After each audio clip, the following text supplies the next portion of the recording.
आज fire extinguisher के बारे में हम लोग चर्चा करेंगे, कैसे इसको इस्तेमाल करते हैं, इस्तेमाल करने का तरीका क्या है। इसके पहले सबसे पहले हम ये जानना चाहते हैं फायर किसे कहते हैं, हम किसे कंसीडर करेंगे कि फायर लगा है। तो फायर का डिफिनेशन की अगर बात करें तो आप लोगों से कोई बताना चाहेगा? यह एक ऐसी रासायनिक प्रक्रिया है जिसको चलने के लिए ऑक्सीजन, फ्यूल और हीट की आवश्यकता होती है। हाँ, बहुत बढ़िया। कहने का मतलब आग एक ऐसी रासायनिक अभिक्रिया है जो ऑक्सीजन, फ्यूल और हीट के माध्यम से क्रिएट होता है और आने वाले अपने सभी इलाके को जलाकर नष्ट कर देता है, बर्बाद कर देता है। उसे हम फायर कहते हैं। अगर फायर की बात करें, इसको अलग अलग क्लासिफिकेशन किया गया है, class A, class B, class C और क्लास डी। तो क्लास ए में अगर बात करें तो किस किस तरह के मटेरियल को इस्तेमाल किया जाता है, इसको हम कंडीशन कर सकते हैं कि क्लास ए का फायर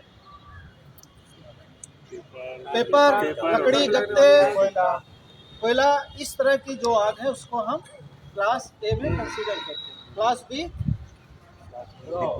लिक्विड फॉर्म में, जैसे पेट्रोल हो गया, डीजल हो गया, केरोसिन हो गया, ये है क्लास बी में। क्लास डी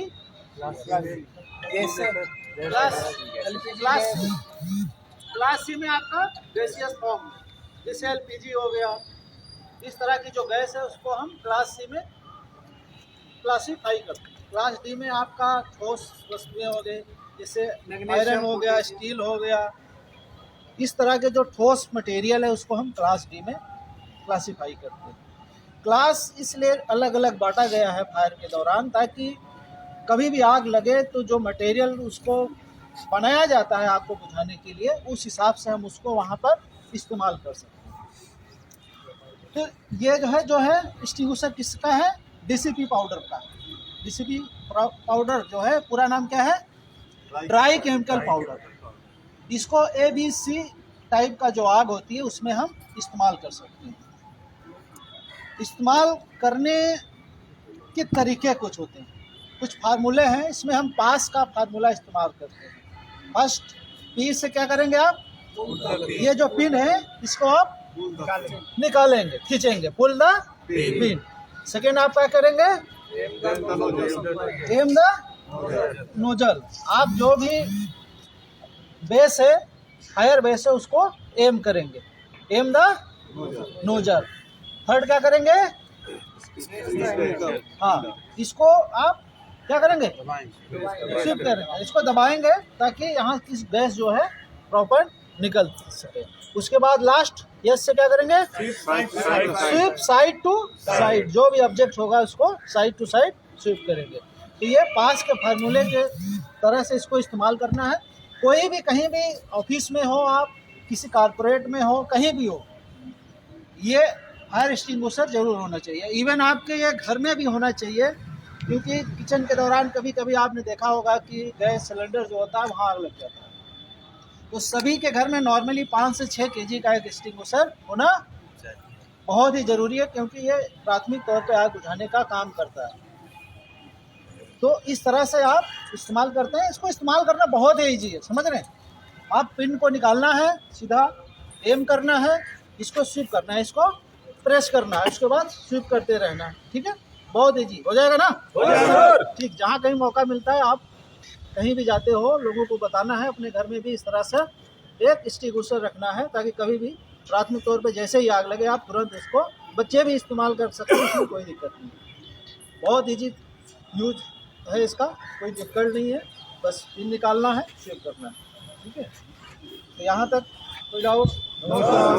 तो कभी भी एलपीजी वगैरह में जैसा गैस सिलेंडर जो होता है उसमें भी आग लगते हुए देखा होगा। तो आग बुझाने के कौन कौन से मेथड हो सकते हैं? स्टारवेशन तरीका है,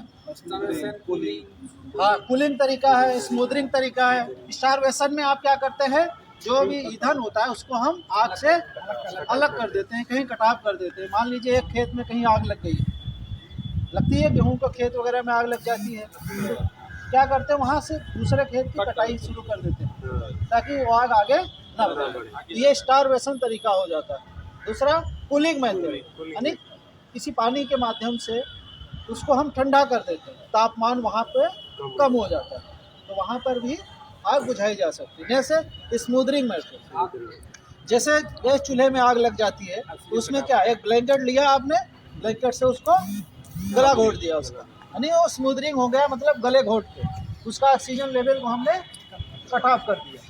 क्योंकि आग जलने के लिए, जैसा कि आपने पहले चर्चा किया था, ऑक्सीजन चाहिए, हीट चाहिए, फ्यूल चाहिए।